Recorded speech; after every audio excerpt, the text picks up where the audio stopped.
Começa agora mais um Unesp em Pauta e nesta temporada nós conversamos sobre tecnologias e sua aplicabilidade nas diversas áreas do conhecimento e também na sociedade. Nossos convidados participaram da 19ª Semana de Engenharia da Unesp em Bauru, que debate ideias que mudam o mundo. No programa de hoje nós conversamos com a pesquisadora Ana Carolina Zeri, do Centro Nacional de Pesquisa em Energia e Materiais de Campinas. Ana Carolina, muito obrigada por sua participação em nosso programa. Eu que agradeço a oportunidade. Ana Carolina, como que você vê o status hoje da pesquisa na biotecnologia sendo aplicada cada vez mais em diversas áreas do conhecimento, principalmente na área da saúde? Eu acho que é o futuro, né? Acho que justifica toda a nossa tecnologia se a gente conseguir utilizar para melhorar a nossa vida e o que está ao nosso redor, né?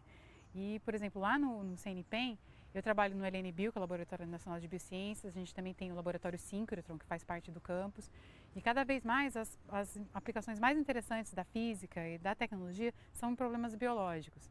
Por exemplo, a gente estuda aplicações da ressonância magnética nuclear, que é a técnica que eu trabalho, para detecção de resistência à quimioterapia, no tratamento de câncer, até por a pesquisa de novos fármacos para vários tipos de doença.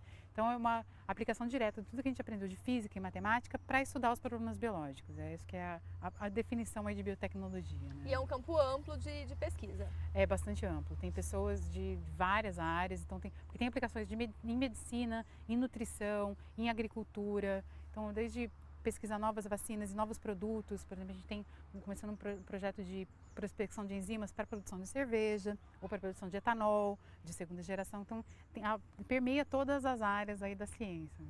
E pensando nessa relação com a engenharia, né, que é o mote da Semana de Engenharia, né, da qual você faz parte. Eu acho que tem tudo a ver a gente aprender, porque eu tenho uma formação, eu fiz colégio técnico em eletrônica aqui na Unesp, muitos anos atrás. Eu nunca imaginava que eu ia estar fazendo aplicações em biologia, mas é super importante, porque, por exemplo, todas as coisas que a gente, os equipamentos que a gente usa e a gente está inventando hoje são baseados em eletrônica, em engenharia. Tem engenheiros trabalhando para a construção de equipamentos para ter mais informações sobre a biologia. Então eu acho que tem todo um casamento aí entre as áreas. As pessoas têm que perder o medo de uma área e da outra, porque o futuro é a interconexão entre todas essas áreas. Eu acho que tem oportunidades para engenheiros mecânicos, para engenheiros elétricos, engenheiros de produção, em todos esses processos vinculados à biologia. Você comentou essa aplicabilidade em diversos espaços, eu gostaria que você exemplificasse.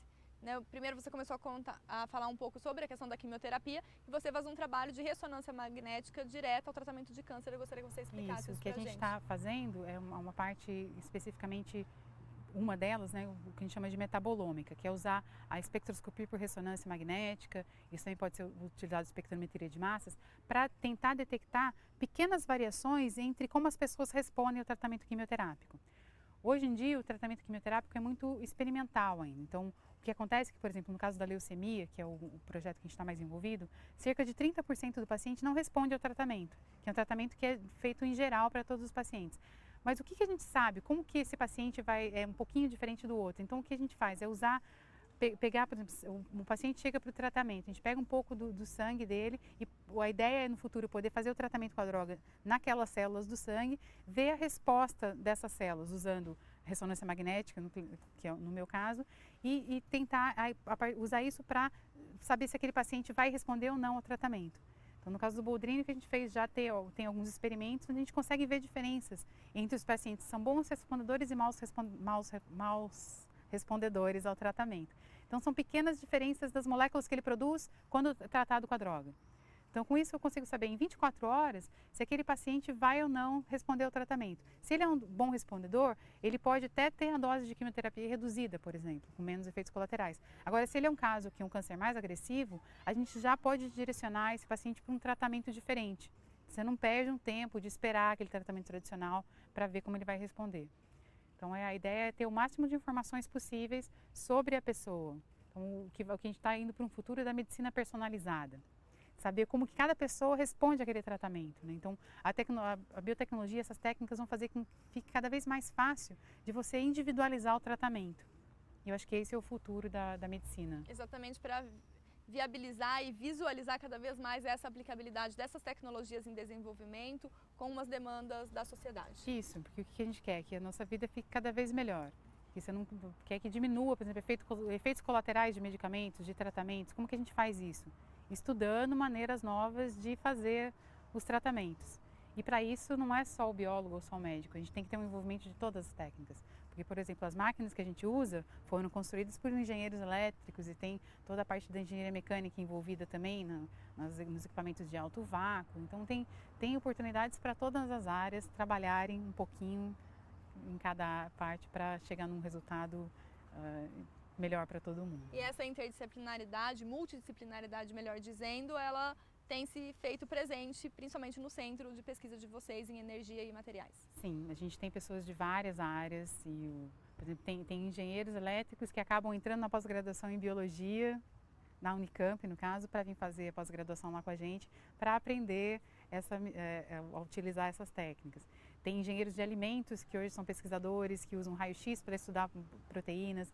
Uma das minhas colegas era dentista, começou a trabalhar com espectrometria de massas, hoje coordena uma das instalações lá abertas também para usuários. Então, são pessoas que vêm de várias áreas mesmo do conhecimento e os nossos alunos também vêm de várias áreas e não existe mais essa coisa de você achar que você vai entrar na faculdade para fazer só aquilo pro resto da vida.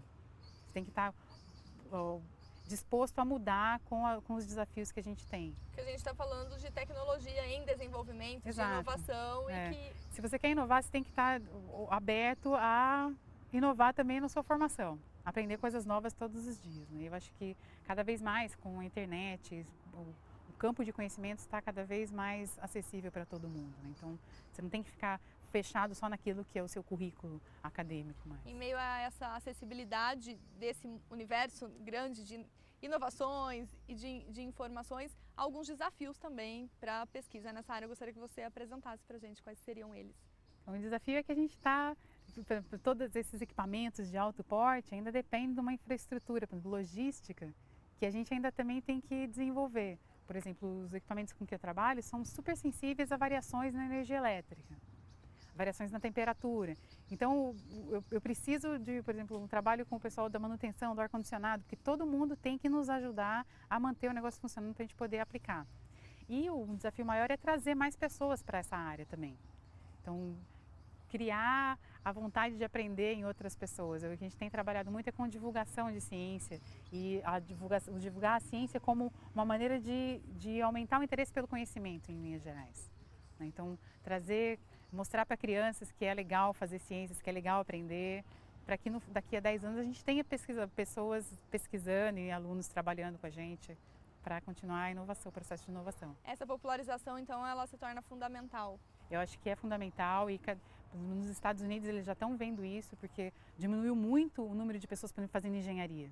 Tem um trabalho grande de atrair mais mulheres para a engenharia, por exemplo, mas não só mulheres, tem que atrair pessoas, homens e mulheres para a engenharia, porque ficou muito pouco popular. Todo mundo tem medo da matemática e você tem que perder esses medos, porque senão a gente não vai conseguir inovar. Se não tiver pessoas interessadas pela ciência, pela engenharia, a gente vai chegar num teto que não tem mais o que aprender, não tem mais ninguém com ideias novas. Mas é um futuro promissor. Eu acho que é. Eu acho que tem muita coisa legal acontecendo e as pessoas com quem eu estou convivendo e nesses trabalhos de divulgação, se você mostra como é legal, você cativa na hora. E que esse processo de cativar cada vez seja mais produtivo para a gente pensar em pesquisas cada vez mais de qualidade e de impacto social. Espero que sim. Muito obrigada. Obrigada eu.